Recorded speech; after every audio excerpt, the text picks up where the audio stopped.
Hello everyone, VJZ32 back again. Another review. This is the Bicycle Carnival 1984 playing cards from Big Blind Media. Their first brand spanking new deck of cards in like ever. It's been quite some time. I mean, the last completely brand new deck they had was the Carnival Extreme. That was like a year ago or more. Outside of that, they just had recolors of this and that, and it's nice to see something new. They're definitely not putting out as many decks of cards as everyone else, that's for sure. Anyways, top says Bicycle, bottom says Carnival 1984. It also says here 1984. There's an interesting slate pip.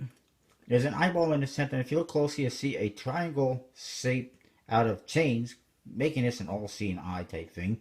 The gas mask, there's lightning bolts, stars, all sorts of stuff. Not to mention the stripes you see on the face, on the box itself. So it's pretty interesting. It says Carnival 1984 is watching you. Lightning bolts on one side and on the other. Top lightning bolts, the bottom. BigBlindMedia.com.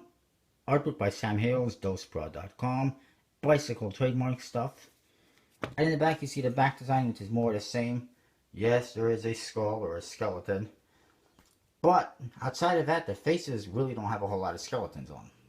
Pretty nice for a change. And then the seal is just a standard USB-C seal. It does, I think, say Carnival 1984 on top under the seal. But they threw a seal on it, so I have no idea. I would have preferred no seal or a custom seal, but this is obviously cheaper. The flaps, nothing, just those stripes again. And then we get to the cards. First we get something a little bit different from Big Blind Media, a gaff card. It's actually a double facer. 7 of clubs on one side and 3 of hearts on the other. And here we see the one main issue of the deck is that red on red. But I mean, you can't see the pip, so it's not that big of a deal. It's not like it's hard to read or anything like that. A little more difficult, but not impossible. But it's nice to see, you know, a gaff card like that. And then you also get a double macro.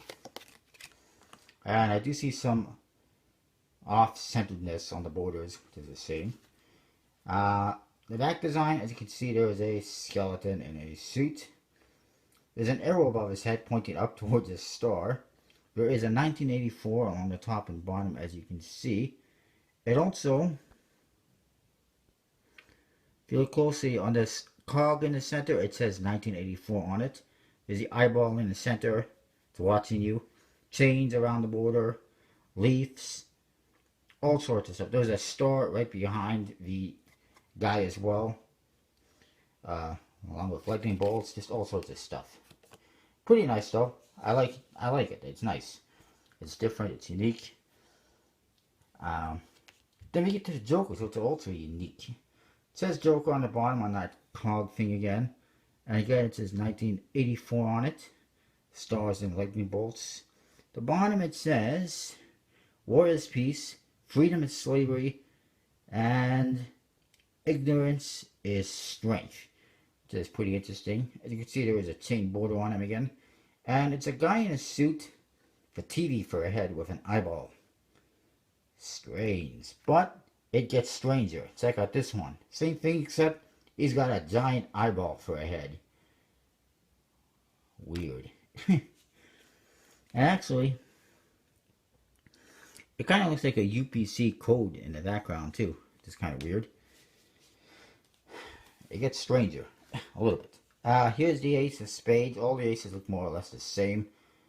A custom, you know, index and font. Custom artwork. As you can see, there's basically a number 1 in the background. More on that in a bit. And you see the same things as the front of the tuck case. There's also a 1984 on the bottom with a K and a reverse K. I also forgot to point out there's some pistols on the top. At least that's what it looks like. But actually, this could be surveillance cameras. I don't know. It's kind of weird. They are watching you, so it could be surveillance cameras. More than, I would say they are surveillance cameras and not actually pistols or guns. All the aces are the same, except for the coloring. And they all got that 1 in the background. You might be wondering about that. I'll tell you more about that in a minute. Court cards, more or less standard. Maybe a little bit simplified. They have blurry faces for some reason. They're pixelated. Which kind of makes sense with the, they are watching you theme. They kind of blurred the images like a security camera might. So it's kind of interesting. They're a little bit simple, like most Carnival decks have, but still standard and kind of straightforward. Then we get to some number cards. Now remember, this has a 1 on it. Well, check this out. The 9s all have a 9 on them. Guess what? The 8s have an 8 in the background, and the 4s have a 4. So they actually put on those 4 cards, and all the 1s, all the aces, all the 9s, all the 8s, and all the 4s, in 1984. I think that's pretty interesting. It's different, unique, for sure. And then the rest of the number cards are kind of straightforward, kind of standard. Pips, these ones have a yellow border to them. Hearts and diamonds have a black border to them, which help them stand out from the rest of the red background. They also have some dirtiness to them as well, as you can see, smudges. So that's that. It is bicycle stock, Ericus Infinis, of course. What else would you expect?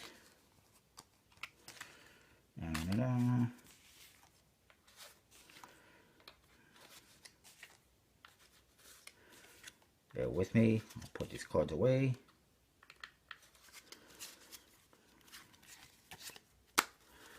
They handle pretty good. So for that, I mean, there's a little bit of clumpiness, so I'll give it 3 3/4 out of 5. But it is a nice stock and finish, of course.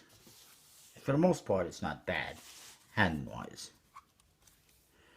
As far as the artwork and the theme is concerned, it's pretty weird. But it's not bad. I will give it a 4 out of 5, I think. Or actually, I'll say 3 3/4 out of 5 just to be on the fair side. Don't want to compare it to some other decks, obviously. But it is pretty interesting. It's just a little bit weird. Overall, for usability, not bad. I'll say 4 out of 5. It's pretty usable. Might be a little bit hard to read the red cards, but outside of that, it's not bad. It can be used for magical cards if you wanted to. Probably not the deck you're going to pull out to play cards with or do magic with, more for collection purposes, but it is what it is. Overall, I'll say 3 3/4 out of 5. It is a nice effort. I do like the art.